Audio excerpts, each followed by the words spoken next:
కానీ ఇప్పుడు మళ్ళీ కొత్త గొడవ తెర మీదకి వచ్చింది. ఆ గొడవ ఏంటో తెలుసా?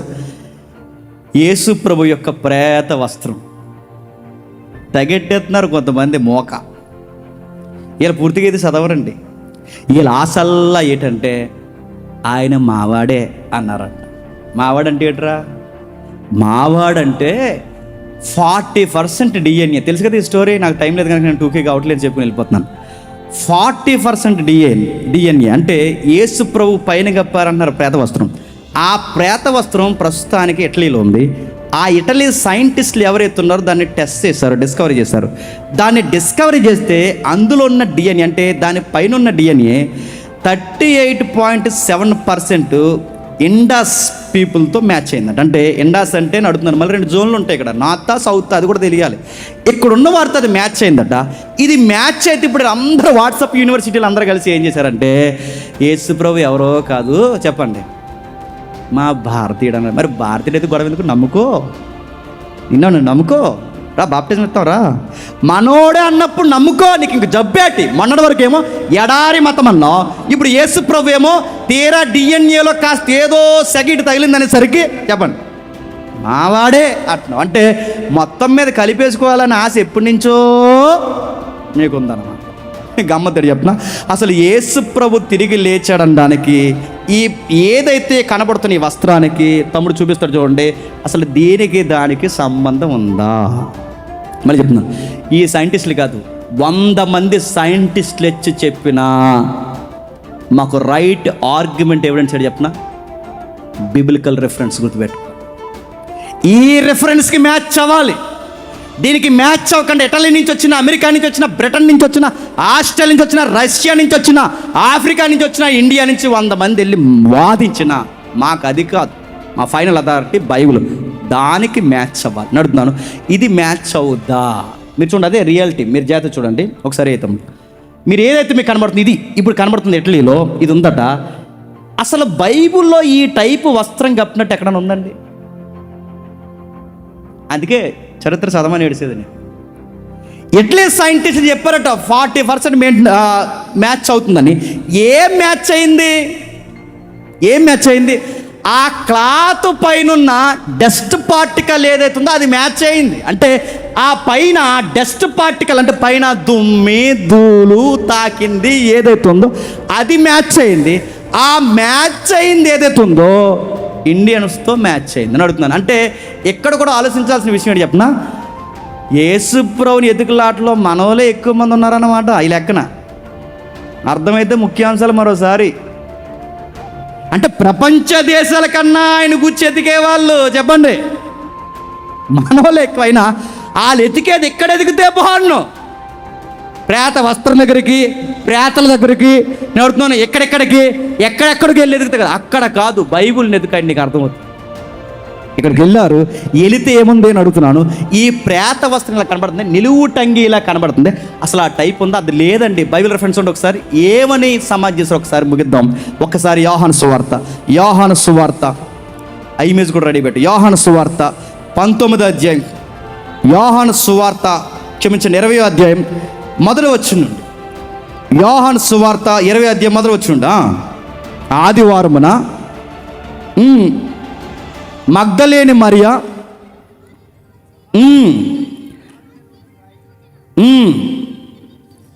ఆమె పరిగెత్తుకుని పోయి ఇలా చెప్పిన ఆ తర్వాత ఏం జరుగుతుందో కిందకి చదవండి. సీమోను పేతురు మరి ఒక శిష్యుని యొద్దకు వచ్చి అని చెబుతూ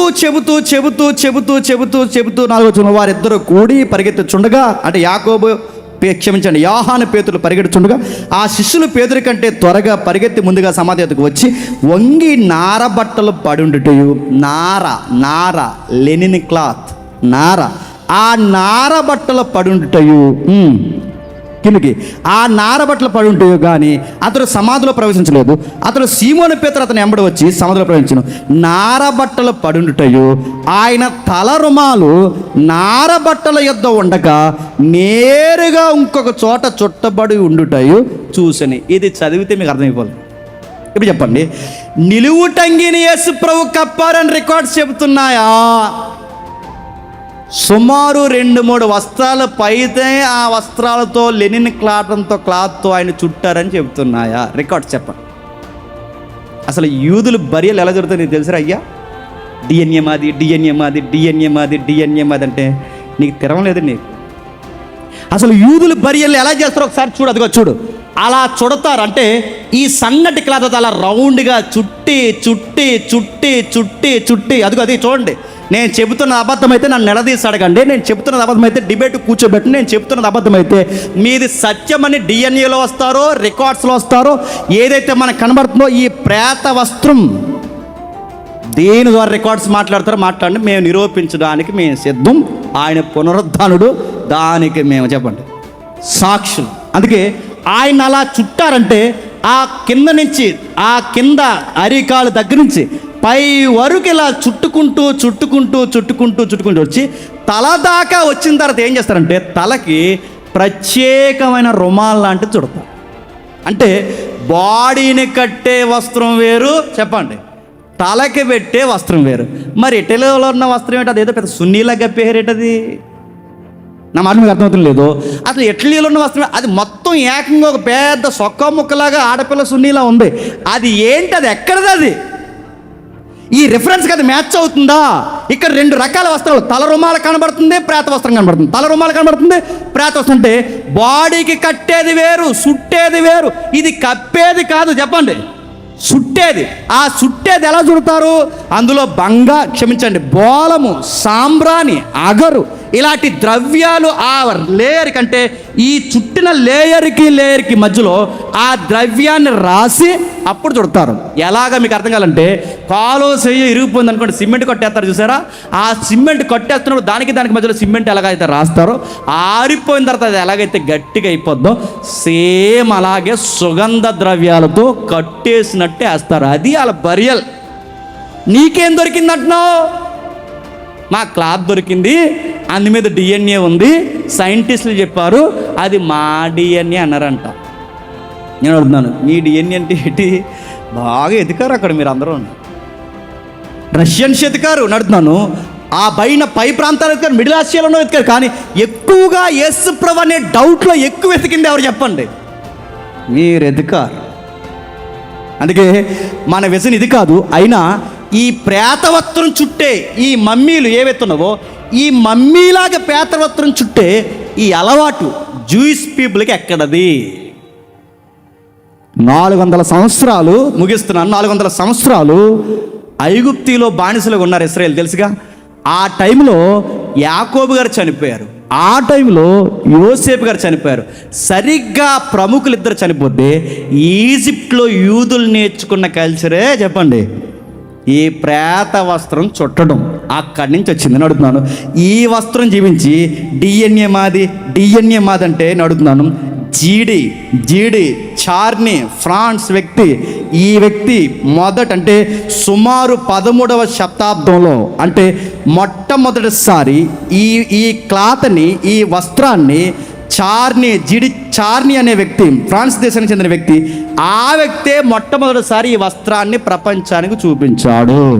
ఆయన చూపించిన తర్వాత ఆ వస్త్రాన్ని ఆ రోజుల్లోనే పోప్ దగ్గర పట్టుకెళ్తే మొత్తం పరిశోధనలకు అప్పగిస్తే 3 యూనివర్సిటీలు తెర మీదకి వచ్చాయి 1988లో.